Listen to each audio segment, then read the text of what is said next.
Okay, this is Professor Vishwas from Computer Science Department, IIT Bombay. I'm about to start the course. Okay, so this course is about, or these three lectures in module 1 which I am offering is about linear data structures and applications. So I have assumed that there is some familiarity that you will need to have. For example, I expect that you know something about C++. Okay. So what about C++? I'm not going to teach C++ from scratch. So for example, I will not do routine things like talking about loops, data types and things like that. I'll assume that you know it. And I'll assume some basics of algorithms, which means you know how to do simple searching, sorting. More importantly, you know how to analyze simple algorithms. So the asymptotic O notation, big O notation, is going to be used for my course. Okay. So I hope you are. So let's formally begin then the course. You have seen slide 2. I'm moving on to slide 3. This basically says why data structures are very important for anyone doing programming. Okay. So though we will be doing toy problems sort of in the course, because we have very little time to develop full-fledged applications. However, you can observe the bullets 2 and 3, which say basically that people have discovered many interesting data structures over a period of time. Okay. Some of them have lost significance and are obsolete, but many of them carry on. And in this course, we'll be looking at those data structures that have survived and have found use in many different applications. So eventually, once you have done this module and done some practice, interest of this material will be in designing applications, more importantly in choosing data structures. Okay. So choice of data structures is intimately connected with choosing an algorithm also. They go hand in hand. And wherever possible, even in this small way, I would like to pick up those issues, take a simple problem, look at alternatives. Slide 5 says much the same thing. Okay. And the one in bold tells us that data structures are fun to some people, but generally they are also very useful stuff. Okay.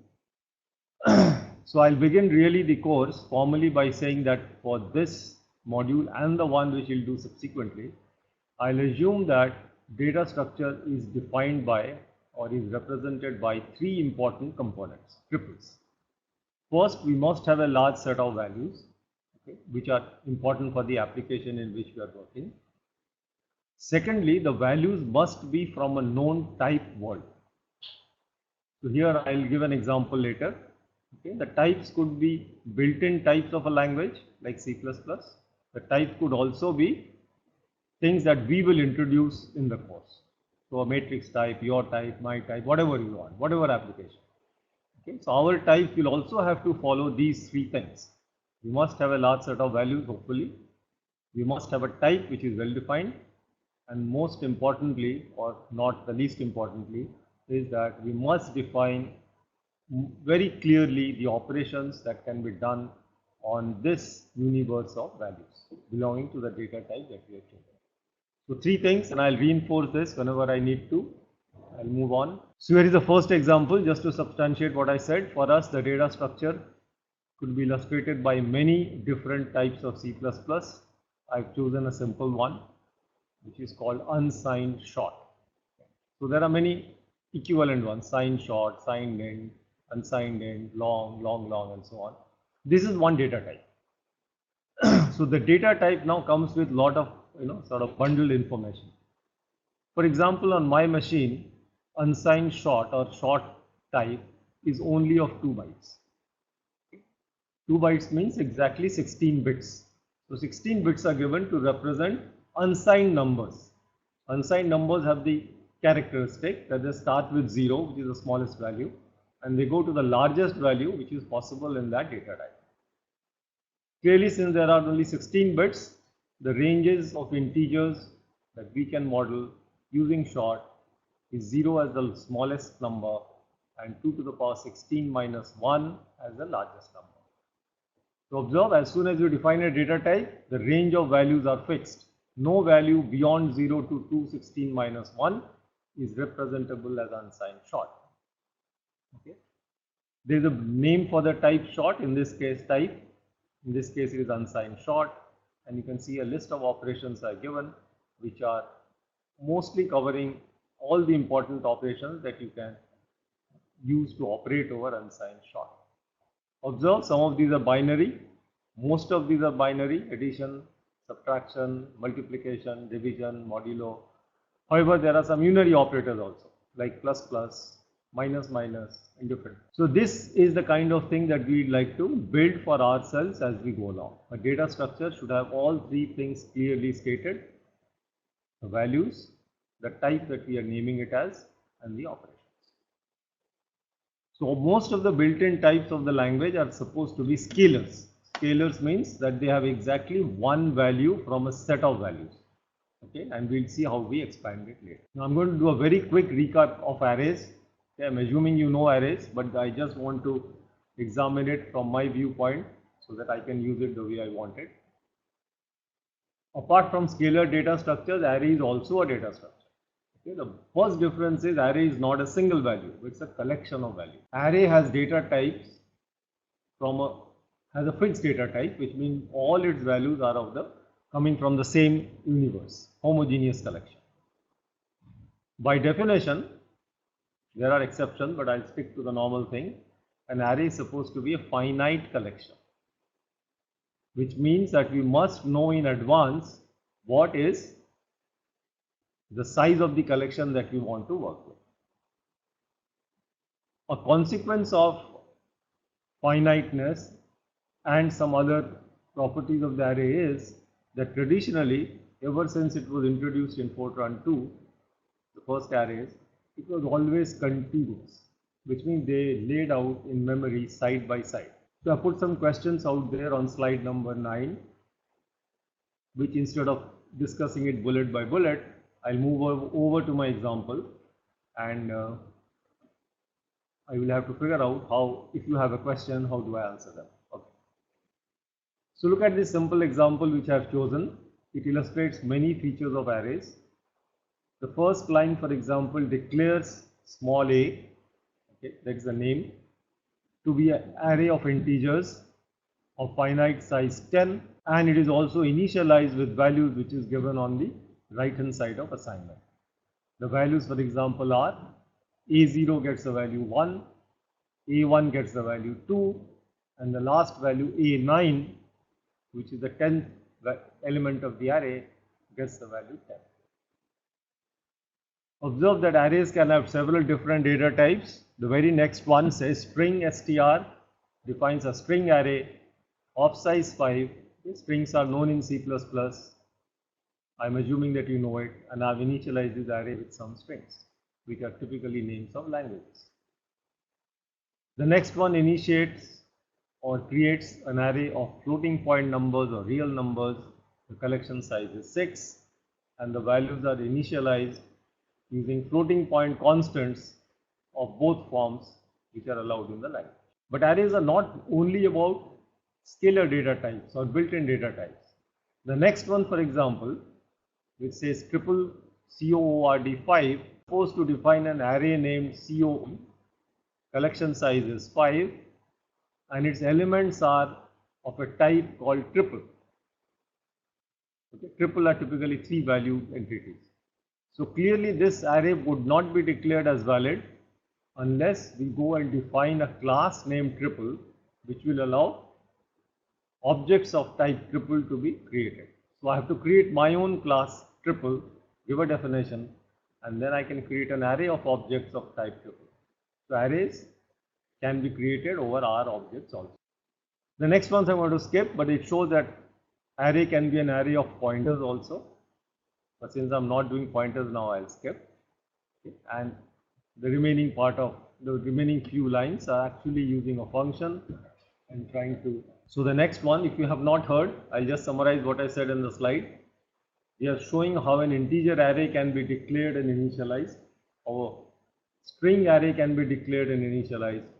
Our floating point array can be declared. How an array of my type, which is triple, can be initialized. array of pointers and so on. The next slide I'm going to skip. There is not too much. It only shows how you can do input output. For reading, you read into the locations a of I, where I varies as you want. Similarly, for displaying or printing, you can write out the ith element of the array by routinely moving I and running down the entire array. Okay, so this is a very quick recap, I know, but that's all that I need to move ahead with doing some problem solving. The next one I skip. In whichever implementation you have, if you run my program or a similar program, you will see kind of things that I have shown out there. The output of the program if things were running fine. Okay, 2-3 small things with arrays before I move on. So this is all about C++ and arrays. Okay, this may not be true for other languages. So when you refer to array location a of I, the question is, what happens if I is not a valid index of the array? What do I mean? Suppose I declare an integer array of size 10, int a 10, initialize it with appropriate values, which are 0 to whatever, and then I access the array element a of 0, which is fine, a of 5, which is fine, a of 9, which is fine. But what if I access a of 100? So the point is, I have declared array with indices 0 to 9 and I will access 100, or I access a to the a of minus 100. Okay. The point is, what do I expect? So the problem with C++ language is, or it's not a problem, it's the decision of the language designers, that array accesses out of the range of the declared indices would not be considered as a compile time error. Why? Because compiler does not check for it at all. You can write a of I and put any value of I. The compiler will produce an array reference, go to a location and try and pick it up, and therefore undesirable things may happen, which is what the second bullet says. So if by going to or trying to index an array with an element with an index which is way outside your range, it is possible that you have landed into somebody else's area, and therefore you could get a thing called segmentation fault. So you can check it out, those of you who are curious. For example, you can try this, write a small loop for I equals 0 to say 9, I equals 0, I less than 10, okay, and access a from anywhere to anywhere and see what happens. You will probably see, depending on the OS you use, something similar to what I have said. So we in IIT Bombay use only open source software. So our bread and butter C++ compiler is G++, which is there somewhere at the bottom of the slide, and I'm very comfortable with it. If you use Windows software, then you'll have to check out whether the messages are similar to what I'm saying or not. It may not be. But the point with C++ is, it's the language designer's decision that array references will not be checked at compile time, as a result of which either the user checks it himself or herself by putting an appropriate if then else condition, or it will produce a runtime error if you go beyond your. So this is all about arrays. If anybody has a quick question on arrays, I can take it up. Just to check whether you are able to hear me out or anything, can I have some question from one of you participants somewhere? So any question, technical or otherwise, about the audio video reception, the quality, hearing and so on. Okay, so there is a question I can see, I'll repeat that. So from GCK, the question is there a limit on the size of the array? Okay, so it's not a good thing to do, but I'll put that as a question itself. Okay, can you figure out on your implementation, is there a limit on the size of the array? So how do you do? The language does not define. Okay, so the language leaves it to the implemented system to check whether things can work. So what you can do is just write a dummy code, a simple program like int main, etc. Put the array size as 1 million, some int array 1 million, okay, and proceed. You can keep doing this. There could be, if there is a problem of a size somewhere, either the compiler or the runtime system will tell you, sorry, this cannot be compiled or executed. So there is no a priori fixed size of an array. The array size is dictated by what happens under you, which means how much memory has been given to a process. That memory decides the amount of the size of array you can create, one or more. Okay, there's another question, I'll take this up also. Is string data type in C++? Okay, it all depends on how pure answer you want. String is a data type in C++, but it's not a native data type. Okay. So some smart person has implemented a library, and once you do hash include string, that library gets pulled in, and then you can use string as if it's a built-in data type. And I'm going to talk a little about it, not today, but maybe in lecture 2, which we'll have on the next week, where I talk about pointers and strings in much more detailed manner. So string is a data type for us as far as we are concerned, because we are going to utilize it. Okay, so just to check out whether this interface is working or not. So if you do this, so something like this you can write string s, provided what I have written above is not at all visible clearly. Let me write more slowly. So this is hash, then I write include include,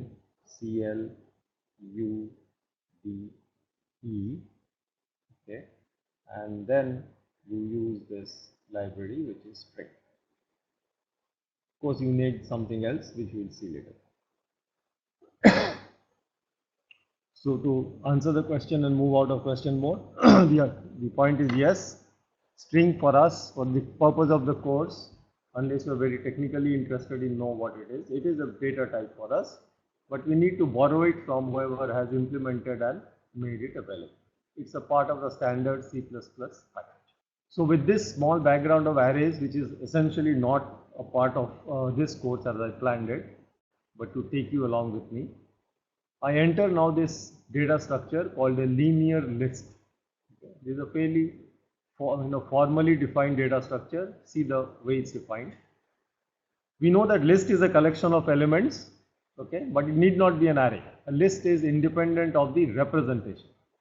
So list will comprise of some finite collection, say n elements. Okay. Here I have used x1 to xn as the named elements of the list. The most important criteria of a linear list is what it writes below, that the elements are ordered by position, not values, not sorted. Okay. So the first element of the list, the second element of the list, third element of the list, and the last element of the list. So observe that the first element does not have anything before it, being first. The last element has nothing following it. But every other element in a linear list has exactly one predecessor, one before, and exactly one successor, one after. So for xi minus 1 is the unique predecessor of the ith element, and xi plus 1 is a unique successor. So that's all. It's a linear collection of elements in which there is a total ordering among the elements in the list. That's why it is linear.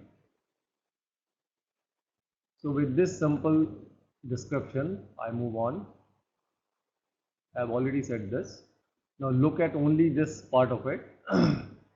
That an array is one way of implementing a linear list, and we are going to see in this course primarily other ways of implementing linear lists.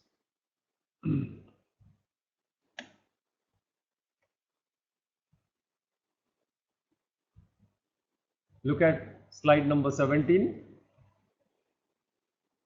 So it says that while linear list could be dictated by many different ways, a lot of different variations of the list can be created.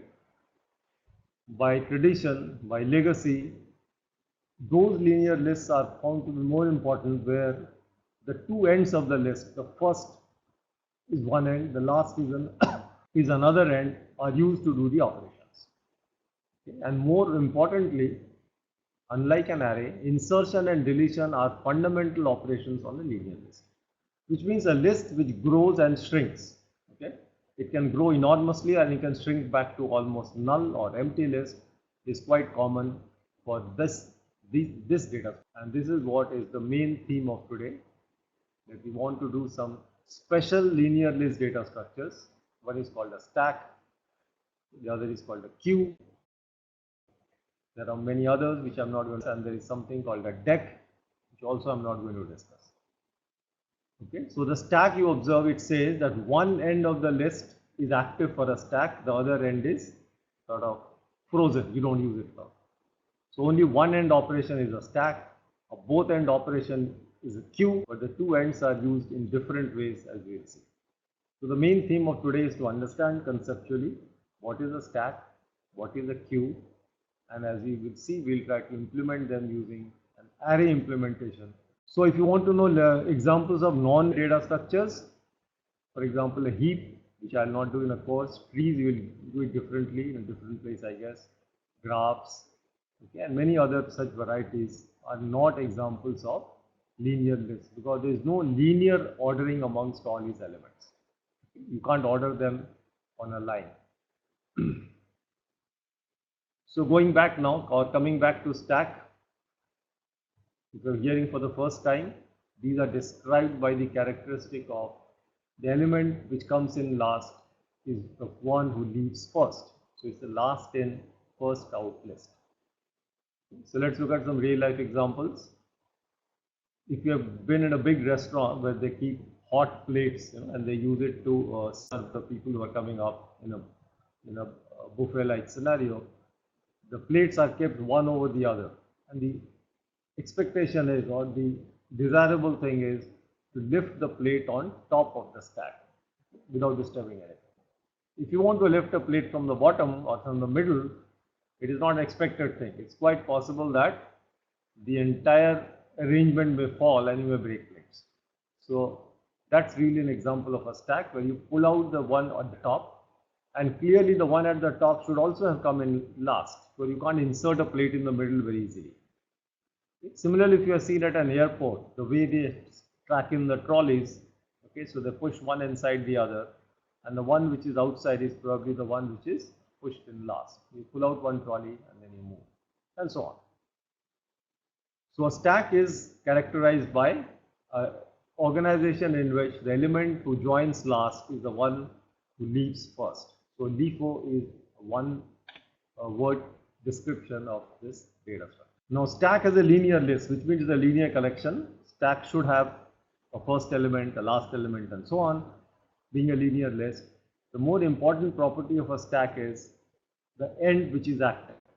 Okay? So the element on top of the stack is very important. This is where you operate. You want to push something onto a stack, or you want to add something to a stack, you add it at the top. You want to remove anything from a stack, you remove also the element at the top. So the top is the distinguished member of the stack, which is directly accessible when you try to access a stack. You can't access anything below the top directly. You're not supposed to. Then you're not working as a stack.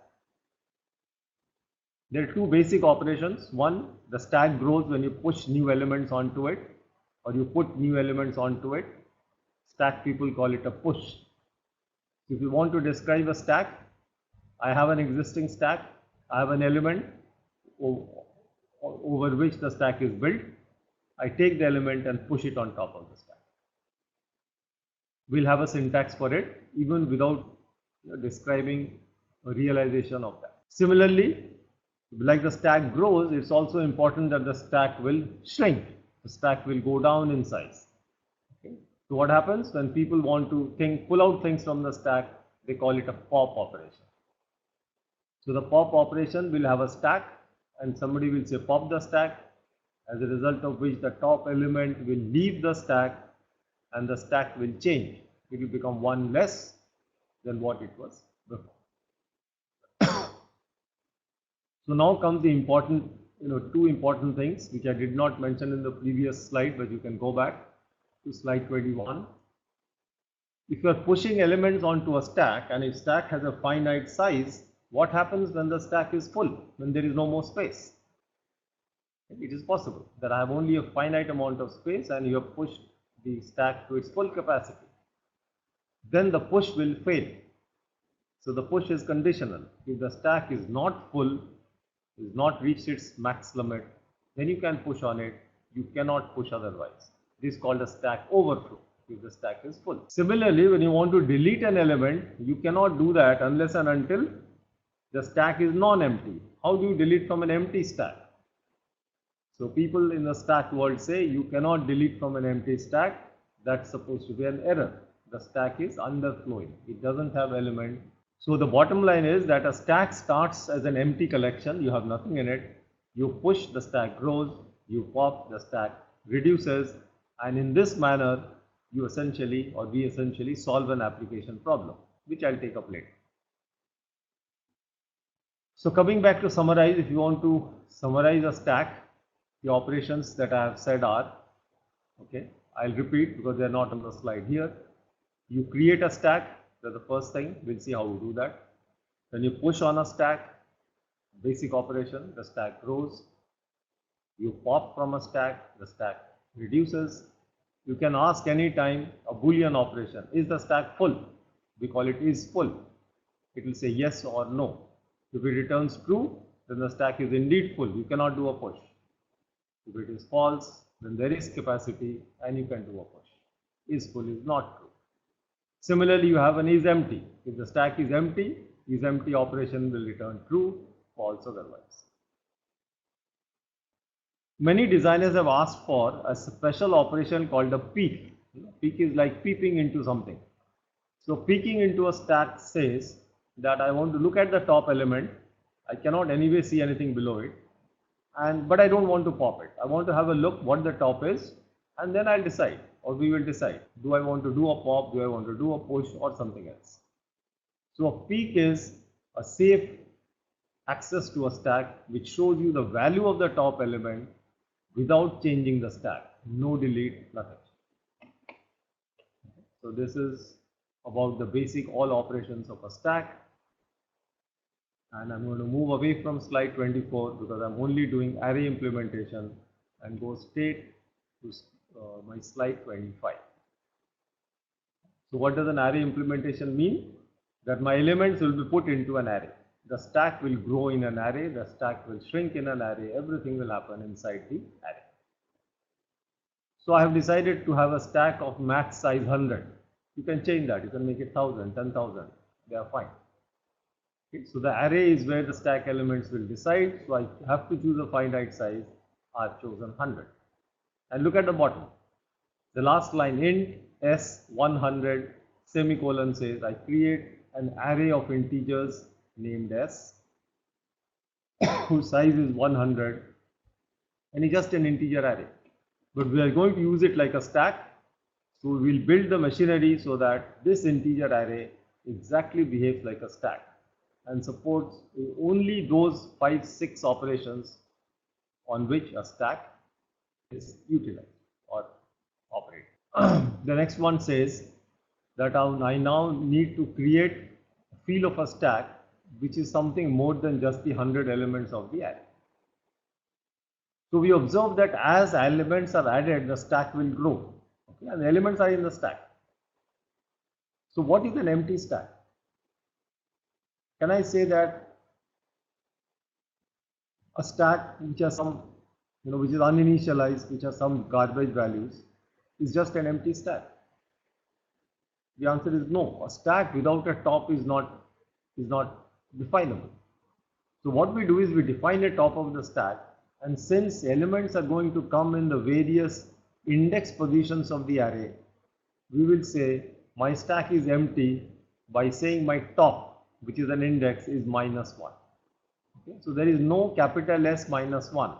This is not a valid index in a conceptual sense. So we say my index is -1 or top is -1 and this is an empty stack.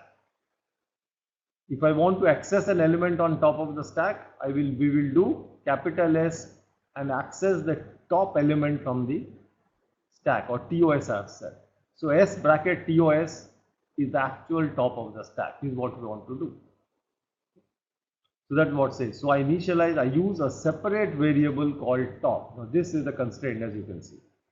I have 100 element array, capital S, as one part of a stack definition, and I need another data member to designate the top element. So I'll have to use an integer index top, which is what I have done. So let's move on and see how it looks like in the next slide. So I go to slide 27. Now this is the visual picture. So look at the picture and ignore the English above it. Int S capital 100 shows that there is an array S0 to S99 and I have put all 0 values in it. Okay? It is by choice. You could put some other values. But this does not define a stack. The stack is defined by using another int top which is set to -1. So the point is that if top is -1, then this denotes my stack to be empty. There is nothing in the stack. If top is a valid index, anything between 0 and 99, then that is the top element on the stack. This is what we will see in a short while.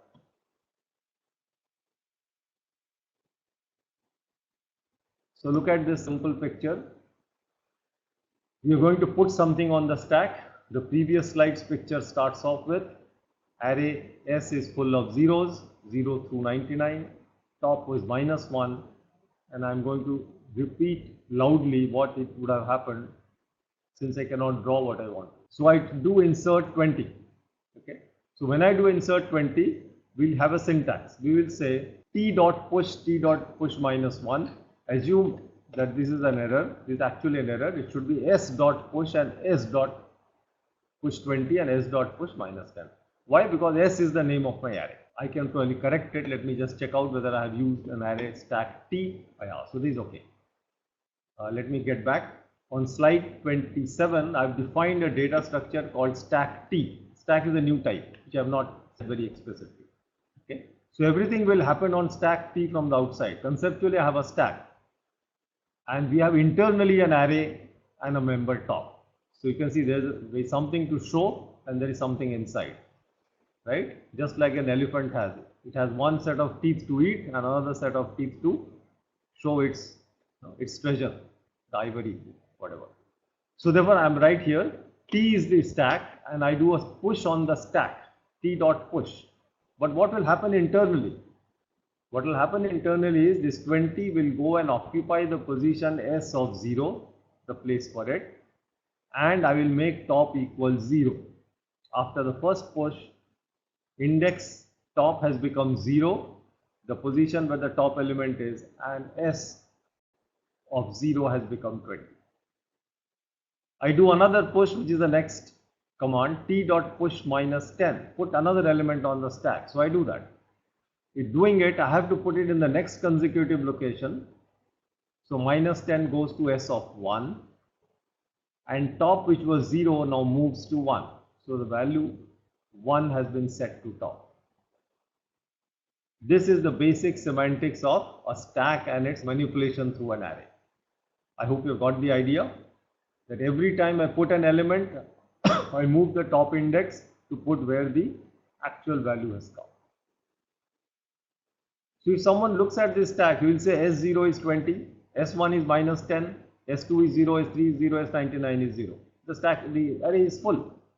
But that's not what it is. As a stack, it has only 2 elements, which you don't know. But you know that the top element is -10 and that is for sure, because S bracket top gives you -10. And that's all about. So this is a pictorial view. It would have been great if I could draw and show it to you in slower motion. So assume that your stack already has 2 elements. Top is 1. The elements on the stack are S of 0 is 20, S of 1 is -10. I'm on slide 29. And you say, or we say, pop an element from the stack, which is T. The internal organization is an array and top. The stack is capital T. So if you do T dot pop, what will happen is this value -10 will be shown out as a display. So it will be thrown out. Okay, so this will be returned. The value on top of the stack is returned when you pop a stack. But that's not enough. The top has moved. You have the current top is now 20 because the -10 has vanished. So what do? We will move top one element behind, or we'll do top equals top -1. So once you do that, top points to 0, element value 20. Even though -10 remains at one location, it does not matter, it is not accessible, and you return the value -10 as a result of pop. Okay, so I'm going to go slow now. Now this is my way of implementing a class. Okay, so I'm going to introduce a class through which we can operate stacks.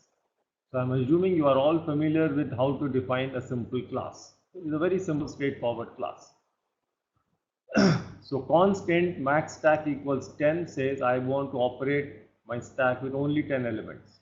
That's it. It's a constant value. The type def you can see later. Okay, so type def is a way in which I can parameterize this whole code by a name which I'm going to use. So we read it completely. It says type def string item underscore type. Type def is a keyword which the language understands. String is a regular data type which is already defined, and the name which comes after is basically something which I am giving for the purpose of my code. So it essentially says string is a given type and item underscore type will represent only string. This is another way of defining item type. So item type is string, that's all I'm saying. Okay, ignore if you know it. If you haven't understood it, it's not crucial. Class stack followed by a brace, and the brace ending brace will come later, defines the complete stack. This is a complete definition of the stack. Why private? Because I don't want to tell somebody that my stack is implemented as an array. By tell, I don't mean physically tell. I don't want that person to utilize this information. You can see, I can see, you can also see that my S max stack array, S10 array is basically an array of item type, or in other words, an array of strings, right? Because string is same as item type. So substituted, it reads as string S of 10, but I've just used these variables to make it more general. The next is int of top. This is another data member. So I need a top and index, and I need an array, both of which have been already declared as a part of the private definitions of the class stack. These are data members. Now typically the function members are supposed to be public. So whoever creates a stack using my definition or this definition should be able to operate with it. So look at the constructor. The constructor is going to create a stack which is of the kind I said. Top is set to -1, so the stack is empty. That is the indication of stack is empty.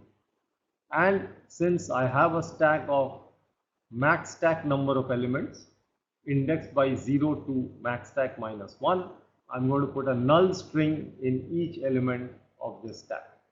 So S of I is a null string. Why null string? Because it's a decent safe initialization. It's a stack of strings, and I'm going to put the null string everywhere as a default. So observe the next is the most fundamental operation on a stack, which is a push. They are all inside the definition of the class stack. I have not left the scope of definition. This says push is the name of the operation. It returns void. It doesn't return anything. And push requires an argument whose type is item underscore type, string to be more exact. That's what it is defined as. And the name of the string is item.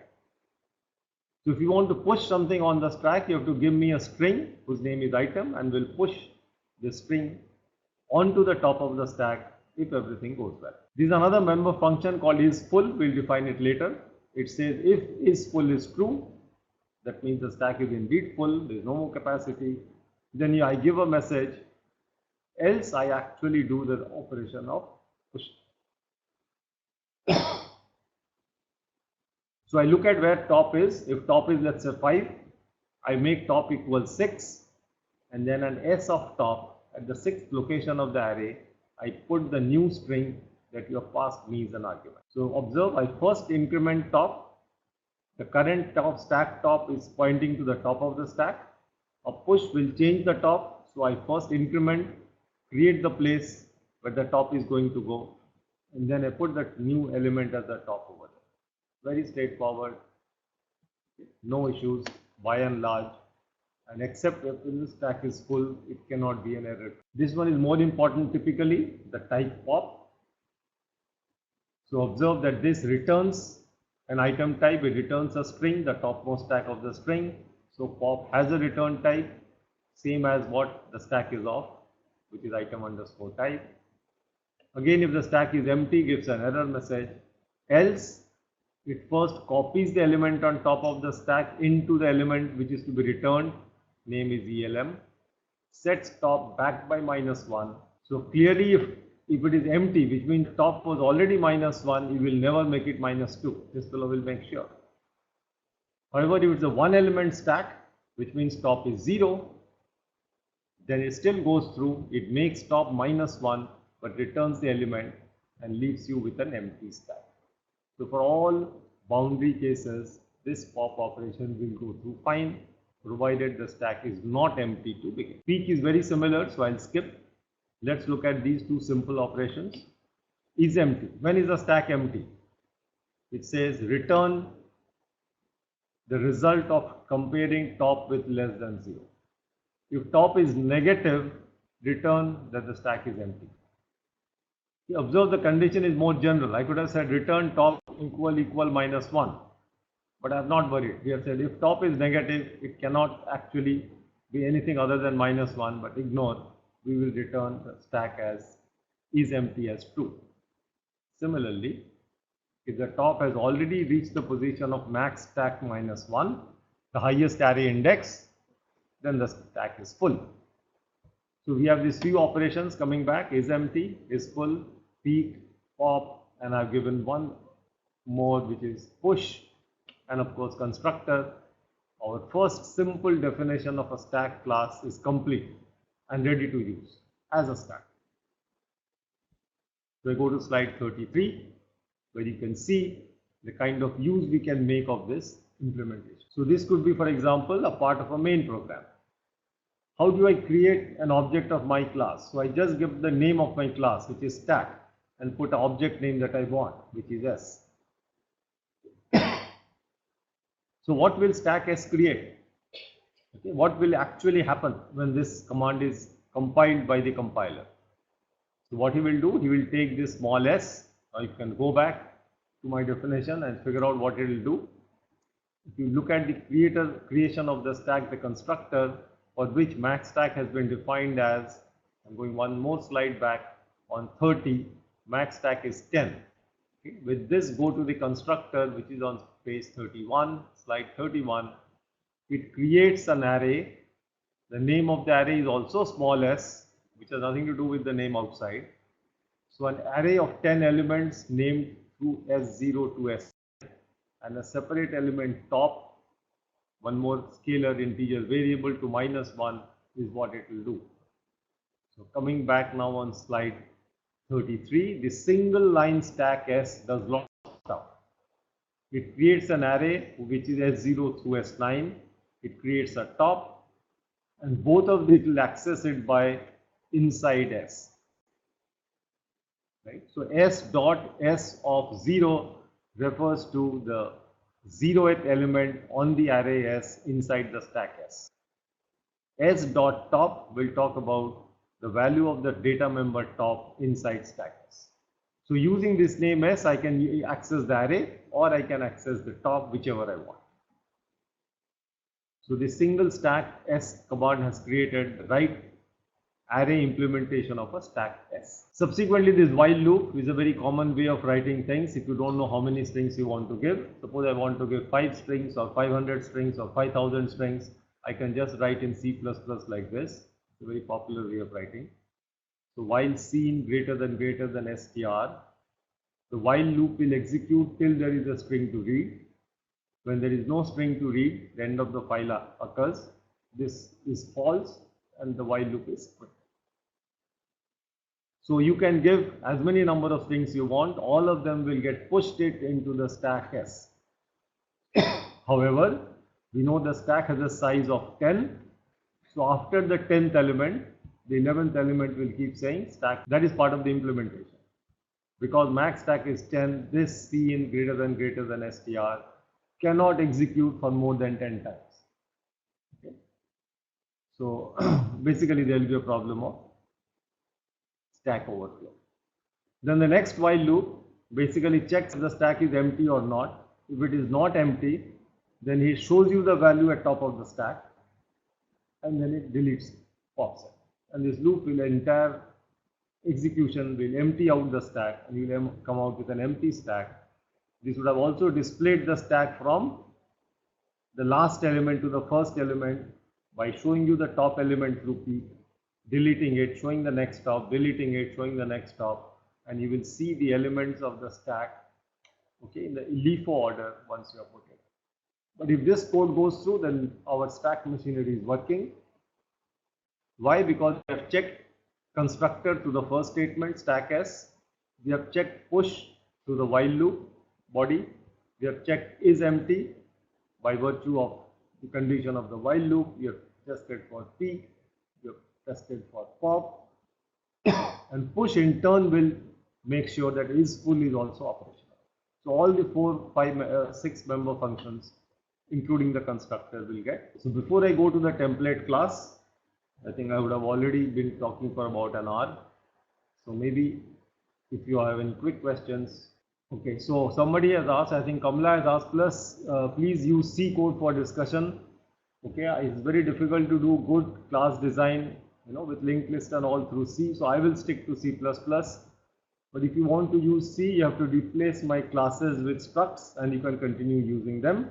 And there will be changes. So I suggest if you want to do good data structures, while C is okay, C++ is much more friendly and useful, easier and pleasanter to code later on. Okay, kindly, what are the current research topic in data structures? Okay, the current research topics in data structures are for new applications. Okay, so there is no fixed thing. You think of a new application and a new need for a data structure comes. Data structures are typically coming up in different areas. Okay, for example, graphics, image processing people have their own kinds of data structures. The networks people will have their own data structures and so on. So data structures typically are not an area of research by themselves.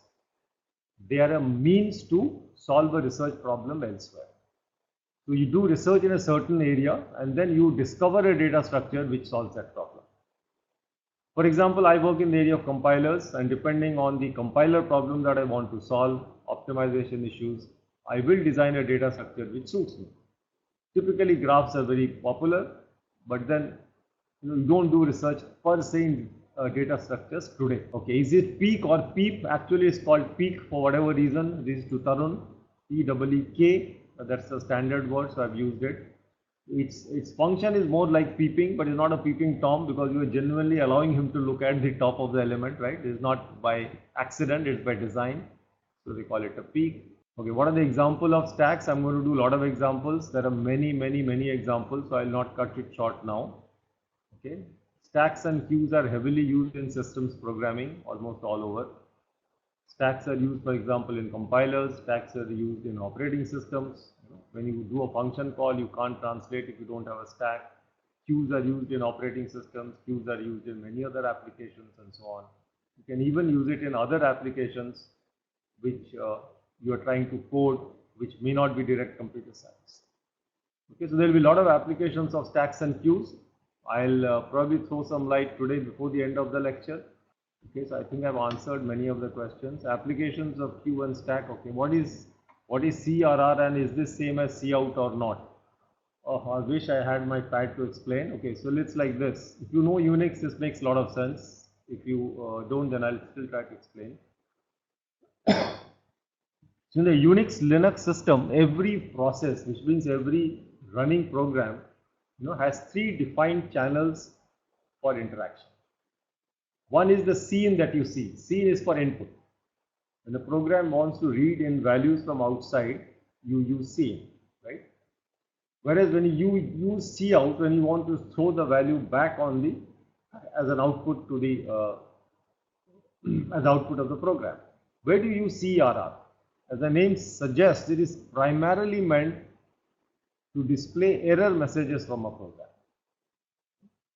Unfortunately, all the 3 are by default mapped to the screen. So basically, when you key in values, you actually key in values from the keyboard, which are flashed on the screen and then goes to the program. When you do cout, the values of the variables are displayed on the screen. When you do CRR, even then the values are displayed on the screen. So what is the difference? The difference is they need not be thrown back to the screen. If you know a bit of shell programming, very, very basic, I can take an executable program, take its input from a file, produce its output to another file, and produce its error messages to yet another file. Okay, so that the three channels are completely separate, they don't clutter each other. So I don't see anything on my screen because I've used files. So CERR is best used to display error messages from any executable program if it was written properly. For example, if you do a compiler, you run the compiler G++, okay, the error messages and the output all come on the same screen and they can clutter you. But if you redirect the error message, then you will get it on a separate screen. So a small summary, maybe when my pad starts working today or the next time, I'll be able to write and show you the difference between Cout and CERR and how, if you know both, you can make your life much more comfortable. So CERR, believe me, is definitely useful when you write. Okay, example of user defined data type somebody has asked. So for example, what I'm doing as stack is a user defined data type right now. I'm developing it slowly. Somebody has asked a question, what happens if the array uses the memory space exceeding its limit when that memory space is used by some other process? Is this related with segmentation fault? Okay, so this is a question by DANI from TCE. So when the array basically, so I need again for a simplistic description that every process is given an area, a footprint in memory under which you must work. Okay. However, when the program is running, a program can make any access to any part of the memory. It is the operating system's job to ensure that any memory access made outside the memory given to the user is basically a serious fault. Okay, it's like this. Suppose I want to, buy something. I am supposed to pull out my purse and pay money. Yeah? I should not pull out my neighbor's purse and pay. That's not allowed, right? So similarly, it's a memory in which I can do whatever I want. And that is decided by the OS. He'll give you MBs or whatever, KBs of memory, typically large enough MBs. So normally you will never run out of memory. However, I'm sure you are done programming. You know that you can write infinite loops. The program keeps executing and can actually create a lot of problems in which it creates or goes beyond its allotted memory. So segmentation fault means that you have accessed a memory segment which was not allocated to you. Whom you have interfered with does not matter. Is it the OS's memory? Is it another process's memory? Is it some other process's memory? It does not matter. Another memory by your own process, because you can run many processes, it does not matter. Segmentation fault means you have actually accessed something which is not given out to you. And this is typically a memory access fault. Okay, Singara is asking a question. This is the last question I'll take. He or she is saying you said accessing array of bound is an error on part of the language designer. No, it's not what I'm saying. Again, let me correct. Accessing array out of bound is an error on part of the program writer. Okay, but the designer can take a stand. The designer can say to people like us who are implementers that you have to ensure that any memory access outside the declared memory should be a compile time error. If you know Java, Java exactly does that. In Java, you cannot create an array access beyond the range. Okay? So it's not difficult. Anybody can do it. Any third, fourth year BTech student can actually implement it. What is the catch? The catch is that every array access that you make, the compiler will insert a runtime check. Is AI greater than equal to 0 and less than equal to 20 or whatever you have defined? If it is so, it allows. If it is not, it sort of removes. So it's basically the cost that you pay. For every array access, you are making several cycles of instruction wastage to check if the array access is valid or not. So Java said we want to do it because it's a safety concern. C++ said it is not a safety concern, it is your problem. So therefore, the compiler allows you to make an access outside without indicating an error, and therefore the runtime system anyway will not let you go. It will give you a fault, segmentation fault, and throw you out. So the point is, if I knew at the time of writing the program or compiling that this is an error, I would have corrected it. I might have lost valuable time and effort, by not being warned by the compiler. So it's nobody's fault, it's just the language designer took a decision that you write your programs carefully. If you think you are accessing memory beyond, you can put a check. If EI greater than this, less than this, and do it. I am not bothered. So it's just basically the division of activity. C++ designers sticking to what C did, said it is not required to do array range check at compile time. But I am told my writing pad is now fully accessible, so let me try it out. I'll try and answer the CERR question that somebody asked. Okay, so and the difference with cout.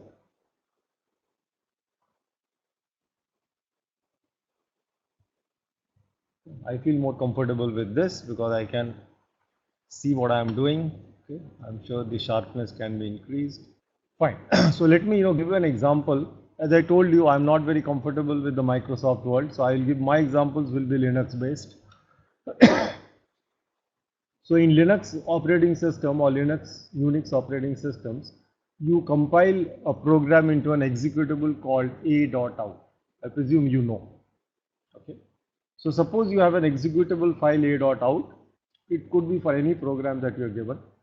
You want to time this program. How much time, runtime does this take? Okay, at execution time. It's very useful to do this because we'll be developing a lot of data structures and code. So here is the syntax or semantics of using time. So you write time, okay, and usually you write a.out, the program to which you monitor, right? So if you do this, time is the name of the command which times. What will it time? The second executable, the second parameter, which is the executable program. So a.out is running under supervision of time, and time will give you some numbers. So the result of this could be like this. So it will give you USR some time, 00 some real some time, hour, second, minutes, and it will give you something called sys and some time. It will be like this, 0 hour, maybe 1 minute, maybe 22 seconds, whatever, something like this. And it will also give you the output of a.out. Output of the program a.out, because a.out produces some output. Okay, all of this is coming on the screen. For example, let's say I am not interested in a.out, but I'm actually interested in only USR, the timing of that a.out. So here, if you know things well, if you did this, okay, if you understand, great. If you don't too much bother. Is a.out.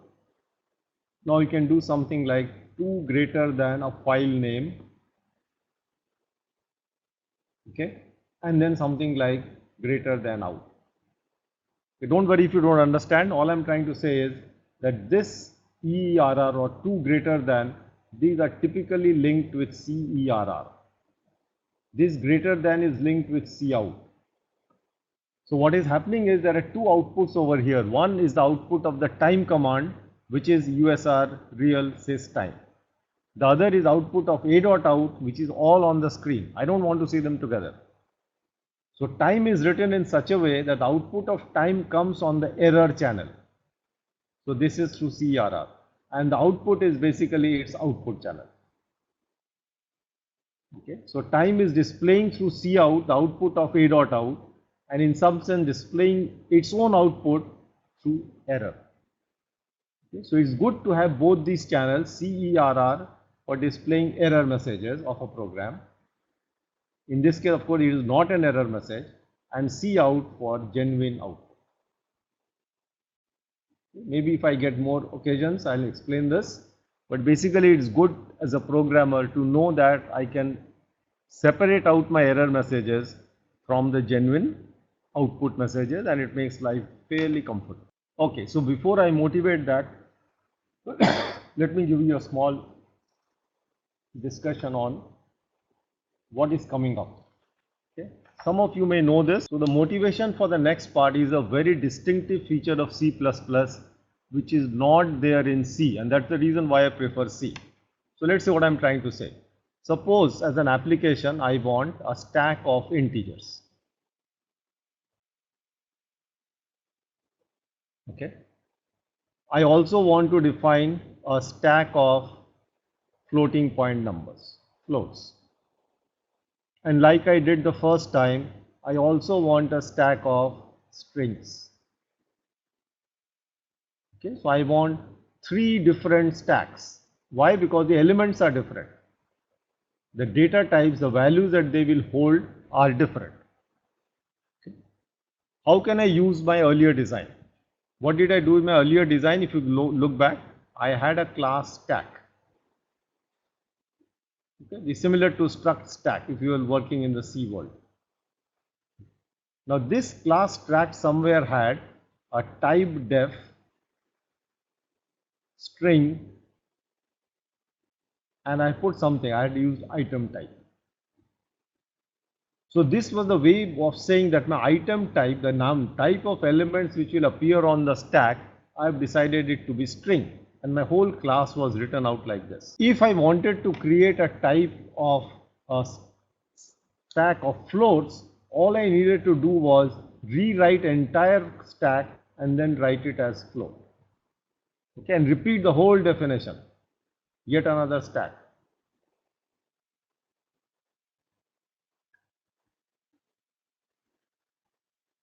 But then you cannot define 2 stacks, so maybe I'll call it stack float or something. I have to give it a new name. Okay. This is the C type reuse typically of existing code. So you define item type as string, pull out a stack. Next time you copy paste stack, change string to float, change the name stack to something else, and then rewrite it. The third time you can do it over integers. So effectively I have to copy paste class stack. What I need to change? I need to change the name, number 1. I need to change this thing which is 2, and look in the body if any other changes are required. And then I'll have 3 definitions of 3 names of stacks, and all of this will get ready. C++ people said this is a very frequently required operation. We don't want this. We want a different mechanism through which, so here is, let's say, my class definition. If you have not seen this before, be slow, there is no great hurry. So C++ use something called a template class definition. This is what I'm going to open up. Okay, it will come quite a few times in my course. So this template class definition is designed once by the user. You write it with great care. I'll show you it. It's there in the next slide. Now, once you have a template class definition, you can use this by saying, okay, now I want integers. Okay, so I'm going to use it. This fellow will create an integer stack because I'm using a stack. Who will generate this? This will be generated by the compiler, not by you and me. Okay, and it will be ready for use. Therefore, the name template. Next time I say, no, I also want it for float. So I'll use the same template class definition and tell him, okay, I give you float. He will create a float stack for you. Okay, again generated by the compiler and ready to use. If you wanted a third type, which I said strings, the same thing. I have to just use this definition, and here comes a stack of strings. So as you can see, there is a huge or great reuse of code which is possible by virtue of this. Reuse of code, which is very important. So this is the philosophy. A template class does not stick to a particular type. He said, give me a type, I'll produce you an object of that type. The object is not a simple object, it's a complete class stack. It creates a class. The integer stack, this is a class, a new type. Float stack is a class. Stack of strings is a class.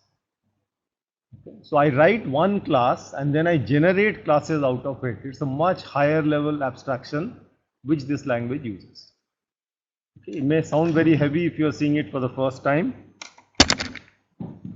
So with this now I go back to what I am doing over here. So what is the purpose? The purpose now is to show you how this template class works.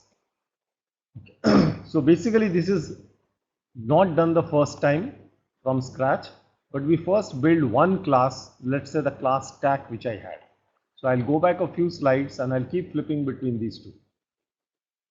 So my class stack, if you go to slide number 30 is what I did. So the class definition starts after the type def. You see in red, class stack, opening braces, private colon, this is where the stack started. But what was the problem with this? I had to put this item type and define it once. If I want to change it from string to int, I have to do it again. So the real Eureka step or the real discovery step of C++ was that I don't have to put this as item type or any such thing and fix it here. Can I not say, can I create a stack of type capital T and be there? I will not tell you what type T is. Okay. So I will create a stack of an unknown type T, which I will not tell you now when I am defining. So instead of item type, I would like to use a variable T for a type. That's the first major step. Okay, and once you can do that, you rewrite the entire machinery using that variable T. So let me go back to the slide. So go to slide number 34 and observe that before class stack, we have used this template class T. See in red? Now this is the way a template class is introduced. The template is a fixed keyword. The angular braces are put after it. And depending on how many parameters I want to abstract, I have to put those type variables. So I've used class T. I could have used class T, class U, class X, whatever. For our application, we need one class. So this is saying I'm creating not a normal class, but a template class, and my variable of type is capital T. Okay? And then I write class stack and continue. Now look at the private declaration. Earlier we said it was int s of max stack or string s of max stack or item type s of max stack. Now we are going to say in the same T, okay, unknown T. So this will create an array s max stack of type T, which we don't know at the time of writing, and I don't care. Okay. Observe that the constructor says stack and it says top equal to -1. That's all. It does not try to initialize the elements. Why? Because I don't know T, right? If it's integer, I'll initialize with 0. If it's a car stack, I may initialize with a single blank. If it's a string stack, I may initialize with a null string. Floating point, I may initialize with something else. So since the initialized value depends on the type, and I don't know the type, I don't want to initialize. I just set top equals -1, which means the stack is empty. Then keep saying void push T item. Now I don't know what type T is. It may be integer, string, float, whatever. So I say it is type T. Be happy with it. The rest of the code observed is completely independent of T. Because this is just trying to see how to increment top, how to put a value over there. So long as item is of the right kind, there is no issue. So really speaking, in push only one change, capital T. In the declaration of the type is become capital T. Only two changes you have seen so far. Look at pop. Pop returns an element of the type of elements on the stack, but I don't know the type. It is T. So here is T. What is the type of element? Capital T. I don't know. I don't want to change it. Okay. And then look at peak, capital T. So I'm going to create now a template stack from which stacks will be created, and I'm going to show you that in a short while. Okay. And then bool is empty, is full. There is something else coming over here which I'll come back a little later. This observe is a function outside the class definition, and it's a function template. Skip it for the moment. I'll come back later. So I am on slide 37 and I have looked at the stack class definition so far, which is that of a template. Ignore slide 38, is not central to the theme. And let me now come to slide 39 and I'll go back to my writing to explain what is happening over there. Okay, so I'm trying to define a very general purpose stack, which is a stack, which is a template class. I'll borrow the basic definition. So we used these words, template, class, capital T, okay.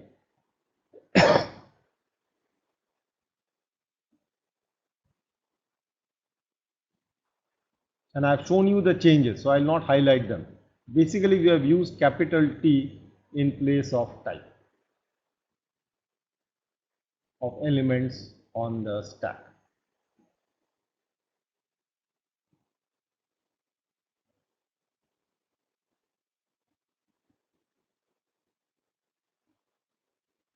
The template class is only something like a pattern. It does not do anything unless you do something more. So if you go back now to the slide which uses the main program on slide 38, you observe that the usages are, I will go back to the slide to explain. I'm just copying it out from there.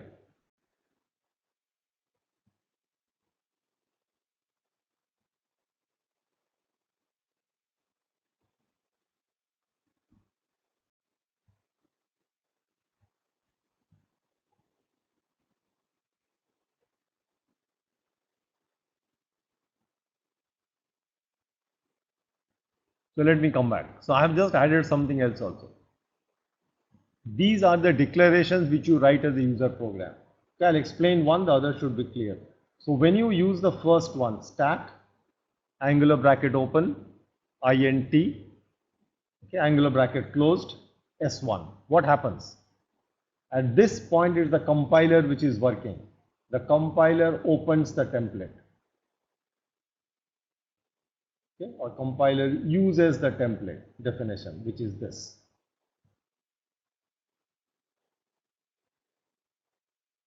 Okay, and it says, okay, what is this fellow wanting? He wants an int. So he says this t is resolved to or unified to int. Okay, and then he creates a new stack which is like this, class stack, okay, bracket int or angular bracket int, and everything here t is replaced by int and a physical code is created. Is this clear? So at this point, once this declaration has been processed by the compiler, you have a real stack, not a template stack, and the real stack is stack int. Similarly, the second one will create a concrete stack, which is stack of string. This will be same as what I had given you there, a concrete stack. And similarly, the third one will create stack, which is the name of the stack, stack angular float, and the full definition. So again, I'll go back to the earlier slide. I defined this once, the template class. I can open the template as many times as I want. I've opened it 3 times so far. So 3 physical stacks are created, which I have showed you. What do I do now? I can just use them as if I had declared them. So use them liberally if your design is correct.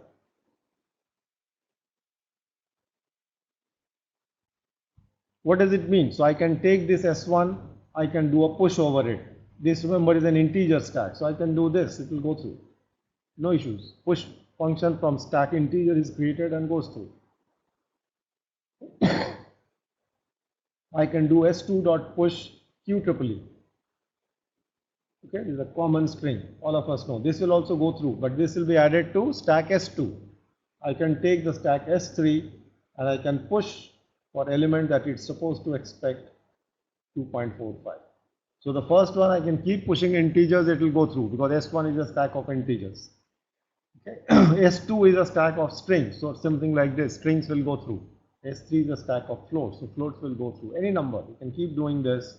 You can do S1.pop to get out elements. You can do S2.peek to figure out what is on top of S2, or you can do S3.isEmpty to figure out if the stack is empty or not. Okay. All of these are ready. So coming back, why I did this? Because I know the application that I'm going to give you later, and I'll explain it in a very brief while. which is use of stacks. Okay, don't ask me the full detail. I'll do that later in expression evaluation.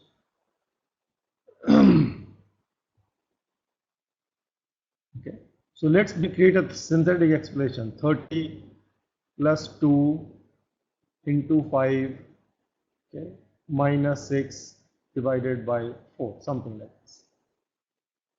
What is supposed to be done? One is supposed to find out the value of this. So someone who knows the rules of the game, he knows that this star has to be done first, producing the value 10. 4 by 6 will produce the value 1. Okay, so this will become 30 plus 10, 40 minus 2. The answer is 38. And then the calculation mistake, ignore it. How do you do using any expression in a stack? So people do this. People say I will create two stacks. One is a stack of operands or values. I'll call it operands. And the other is a stack of operators. You observe now these two are two different stacks. One will have number, the other will have strings or characters. You can't mix them up together. So I pick up the first number, which is 30, put it in the operand stack. The next is an operator, so I put it on the operator stack. The next is the number 2, so I put it on the value stack. Next is star, so I put it on the operator star, because I'm just stacking. Okay, and then comes 5, so I put it on the operand stack. I've reached here. After this, I get this strange operator, which is the subtraction operator. So people know that subtraction is less important than multiplication. Multiplication is more important than addition, so I stack. Once I get an operator which is less important, I don't stack. I do some activity. What do? I pop this and I pop two operands. So I'll do 5 into 2 or 2 into 5. Okay, so I get a new value stack which becomes now 30. Observe, I pop 2 and 5. I pop the operator star. I produced a new value 10. I put it over here. And my operator stack becomes plus. Now they will say, okay, what about the minus? Is still hanging out. This one has not been processed. Okay, now they will say minus is less important than plus. So please evaluate plus also. The result will be 40 and an empty stack, and then it continues. Okay, so I don't want to give you the full method, but it gives you an idea that behind every program that you write, every expression that you write, somebody is using multiple stacks to evaluate the expression. Okay, so this is one of the very popular example of a stack. And to do this, I need to create different stacks or stacks of different types. In C++, I can just write one template definition and create any type of stack out of it. That is the great advantage. Okay. So let me return back to my slides. So I'm going to skip material I've already covered. So all this up to 41 I skip, and then I come to the data structure Q. Okay, so now I come to Q. The general theory of Q I have given out there. I'm going to short circuit it so that I can speed up a little bit. So Q is a linear based data structure, so I'll not too much worry about details. The point is that Q is a first in, first out data structure. What does it mean? Just like we stand in a queue in the bus stop or railway station or in a shopping mall or wherever, is the same natural thing happening in computer. So I'm also going to explain very, very quickly a queue using an array. So suppose I choose some 10 elements. I'm not going to show all. Let me call this array itself as Q, okay, in which my elements which come in will reside. Now, as you know, in real life, Q has two active ends.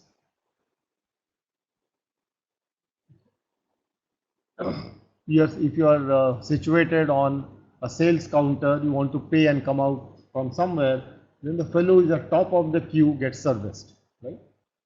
So people are serviced at one end of a queue, and this person should be the senior most in the queue, come first, okay, serviced at one end, and you basically join at the other.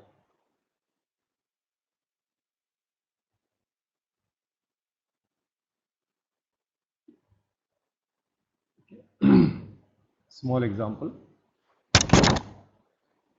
Suppose I'm going to use numbers just for clarity. Suppose I have three numbers 23, 10 and 15 to join in a queue. Okay, so how will my implementation conceptually look like? I have assumed that I have a 10 element queue.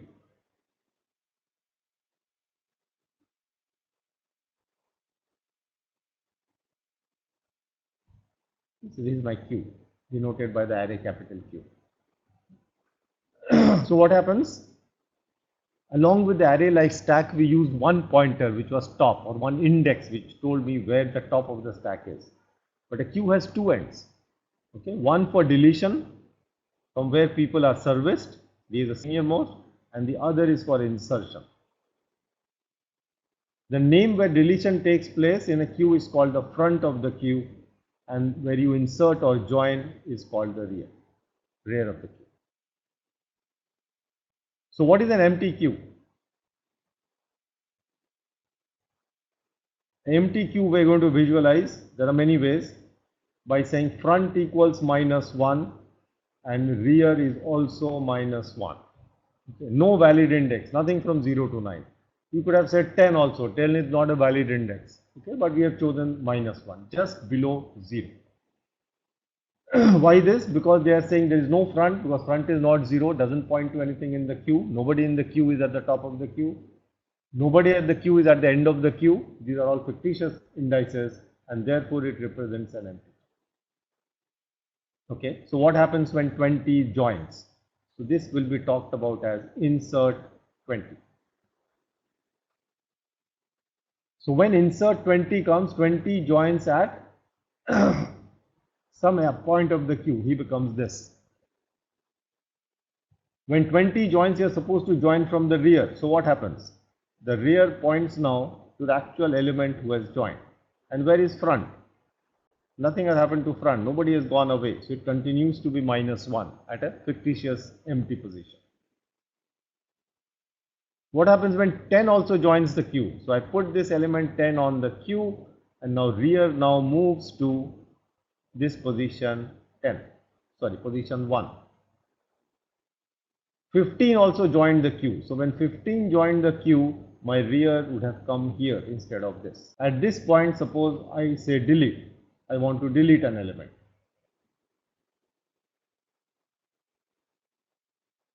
Since I want to delete, only the first element can go. He is standing in the queue for a long time.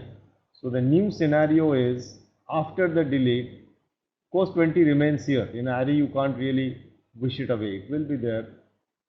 But the front will now point here after the deletion.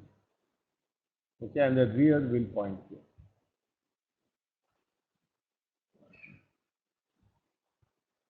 Okay. So this is what we try to manipulate in a typical simple queue. So both front and rear are used, one to denote the element which is to be serviced now, and the element which has last joined by rear. What is the difference? The front is one element ahead of the actual front. Remember, 20 has already gone. So when front is here, essentially this is the front of the queue. This fellow is the real front to be serviced. When front was -1, the real element to be serviced was 0, 1 ahead. So front is 1 behind, and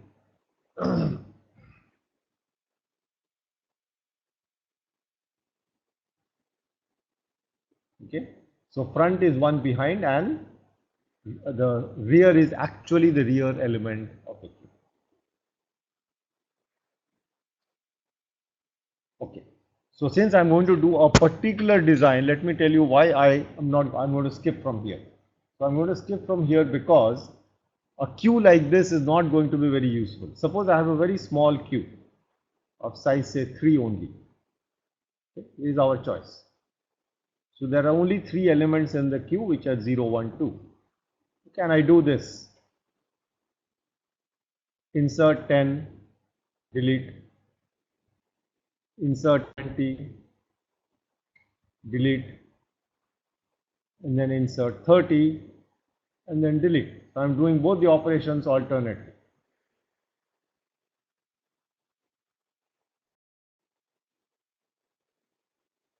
Okay.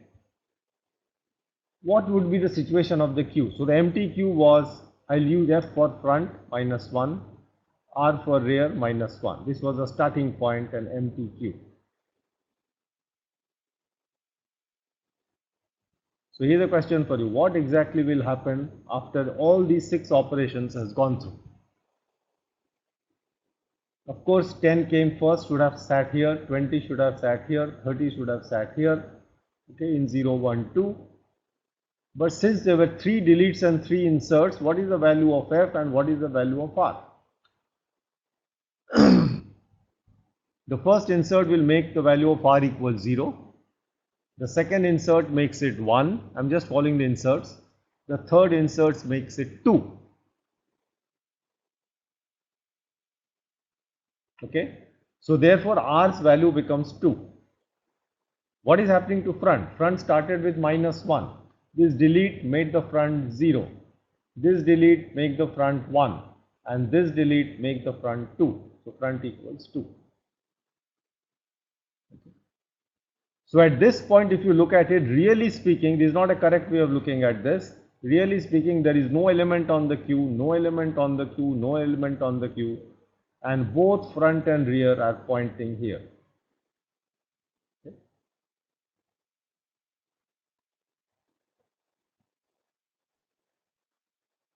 Over here.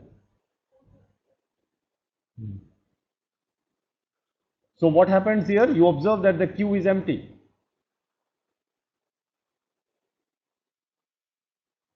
Why is the queue empty? Because after rear you cannot insert any element. There is no 3 element here. There is no index 3. Okay. So this queue is only used for classical discussions. We do not use such a queue in real practice. What do we use in real practice is what I am going to discuss now before the implementation starts.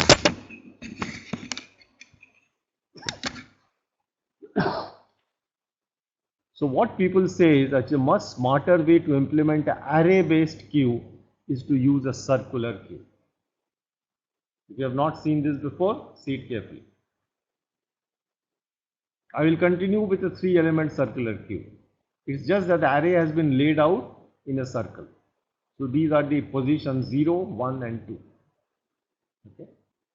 So what will happen is, if I use my earlier 6 operations,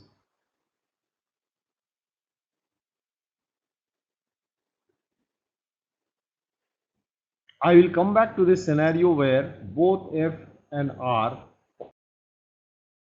point here, which is typically the scene of an empty queue. But I also know that this is a little dangerous scenario. So let me do it slowly. So when I did insert 20, I would have got 20 here. Suppose the first one was 20. Second time I did 30, so I got a 30 here. What is the scenario now? After 20, F has become 0, R has become 0.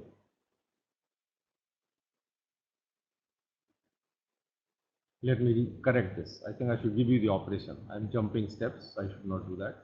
So here is insert 20. Here is delete. Okay. And here is insert. These are all conceptual. So the actual functions, this may not work. 30 followed by delete. So let's see slowly what will happen. So I'll draw the circular queue slowly. So here is my first circular queue. 0, 1 and 2. F and R were both -1. Now F remains -1, but R becomes 0 and the number 20 gets in here. Once you delete, after the deletion, what will happen? F will also become 0 and R will become 0 okay, and you will get an empty queue because 20 has gone.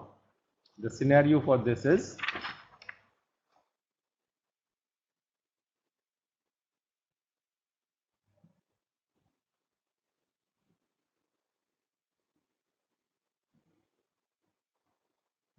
so in this case f has become 1, sorry, f has become 0, my mistake, and r is also 0. Yeah, and observe there is nothing on the queue because both are here. So typically we typically represent an empty queue by f equals r. These are typical conditions to show that whenever the front catches up with the rear, this is an empty queue. So when is the queue full? There are many ways of doing this. What people do is they will say, since it's a circular queue, please do not fill up fully. Okay, so suppose this was a scenario. So this is my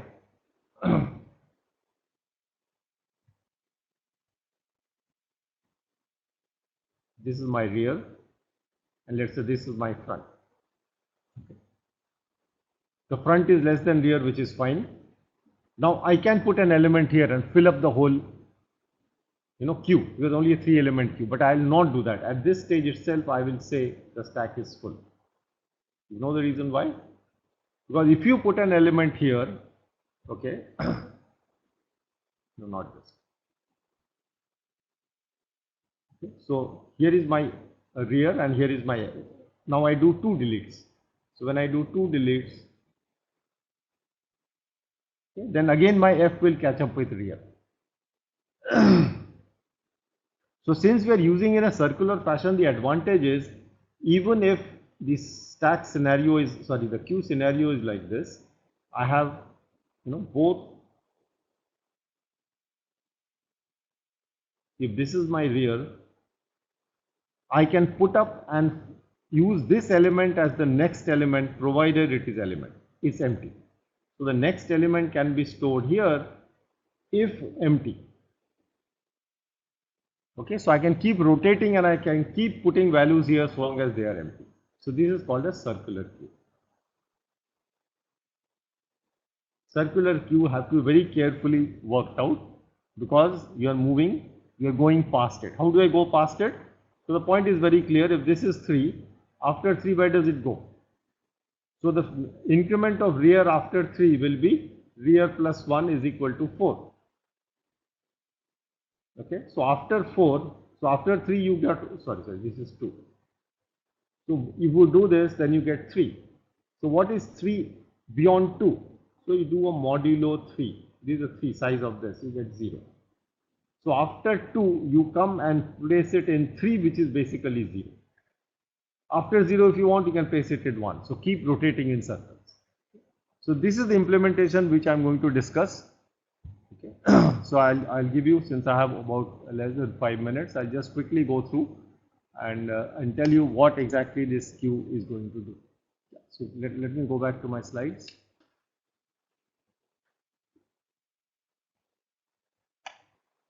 Okay, so I'm going to skip this because I've done all of this. Please read it carefully and tell me if there is a problem now or later. Okay, so the slide, for example, 45 in slow motion is showing you why we are choosing certain values of front and rear. 46, 47 are similar. I've already done it. Okay. So these are the pseudo codes, not really in any language, on slide 48, which talks about how do you handle an array queue. Okay, but this is not circular. So observe that you want to insert on slide 48, then rear plus plus, move the rear pointer one step behind, and then put the new element there, and your insert is over. If you want to delete, since front is 1 before the actual front, first increment front, and then delete. Remove that. Queue is full, figure out if rear has reached the last max stack. If queue is empty, I've given you some conditions.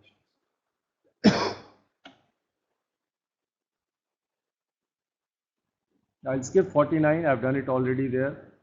Read at leisure, I'll treat it as notes, both slides 50, okay, and the slides 52. 52 is an interesting slide where in slow motion I have shown you how the array works in a circular manner. Okay, so how to interpret this table? My Q has only 4 elements indexed as shown in the first row, Q of 0, Q of 1, Q of 2, Q of 3. Okay. Initially, the values of front and rear are given, and remarks tell you what is the status of the queue. So the first row which says initially, you observe front is -1, rear is -1, and this denotes for us an empty queue. Nothing is on the queue. So the indices are both illegitimate. Once you do an insert 10, observe that 10 has gone to Q0 and observe the rear has moved, the front hasn't. The next insert again moves the rear but not the front. Another insert moves the rear but not the front. When you do a delete, the next operation, observe that 10 is thrown back, the top of the first element on the queue, which is put in red, is physically there but not, is not physically, is logically not there but physically there, because the front has been set to be 0. So the first element to be deleted is 20, one more than the front, and the last element is 30. So you are correctly manipulating both. So what is the interesting stuff out here is that after, so look at the last line, insert 40, last but one line. Before that, the position 0 and 1 of the queue are empty because the front pointer has moved and is pointing to 1, which is the second element on the queue. The rear is 5. And when somebody says insert 40, I have already touched the max queue position. But since it is a circular queue, we'll install 40 in the position after 5, which is 4, modulo 4 is 0. And the queue will start getting filled up like this. Okay, so in my course, I'm going to use a circular queue whenever I talk about a queue. Any question that you have now or later, you are welcome. It's a good exercise. It's a much more interesting programming exercise to work with circular. The last part of this course, which was supposed to be the linked list data structure. Okay, so this spans from 57 to 75. I don't want to run down because it will not help. Okay, you can see pictorially how a linked list is built. The first observation here, if you are not comfortable with pointers, I'll come back and do it later, that linked lists typically are difficult to use using arrays. So you observe on slide, for example, 59, there are boxes and arrows between them. Okay? So this is where typically a linked list, which is the main thrust of these modules, will come into play. So let me stop here. I don't want to exceed your time too much. I'll come back and restart with linked list data structure. Okay, but in the meanwhile, you have 1 week. Please read up. Keep all your questions, on your mind. And if you want, I can give you my email address over here. You are most welcome. I think it is there on the first slide. Okay, I have not given. So let me give it here. Just.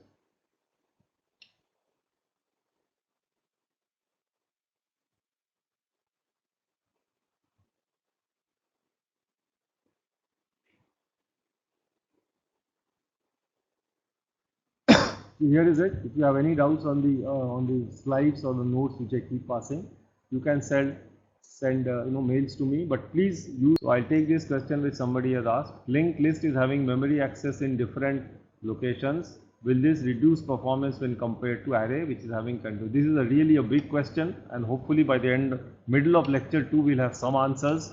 Okay, but the answers are not uniform. Because really speaking, in real life, you do not have perfect situations. So we will see examples on the second module where people use a mix of linked list and arrays, and you try and use and capitalize on the powers of both. So linked list itself has huge possibilities, but it is used in a different application than where arrays are used. So there are performance penalties for putting things in different locations, but there are performance pluses also, and I think at the right perspective we should try and compare. So let me say, somebody has said that most students are from the 3rd semester, which is good, but then I think if you are sticking to data structures in a serious manner, then C will not help. I can switch back to C, but I'll have to give up a lot of good things which you should know. It is not important whether you choose C or C++, but it is important that you learn how to program complex applications, okay, as CS students, and I think C++ is the answer. Okay. So if you have C questions, you can pass them to me. I'll answer them offhand. But I would strongly advocate you to use C++ because my module 2 cannot be done with C. It will be very, very suboptimal. Okay. However, I'm not going to use too many high features of C++, no derived classes, nothing like that. Okay. So they will be basic bread and butter C++, which are by and large superset of C. But there are features which I really want you to learn to do good programming. Typically for data structures. For programming course, you don't need all of that. But for data structures, you do need powerful language mechanisms. Okay, so I'll stop here. Please read up linear list, the linked list discussions conceptual at the end. Okay, I've also set up a quiz question which probably your organizers will conduct it for you. Do it and do feel free to send me feedback. Okay, thank you. See you next time.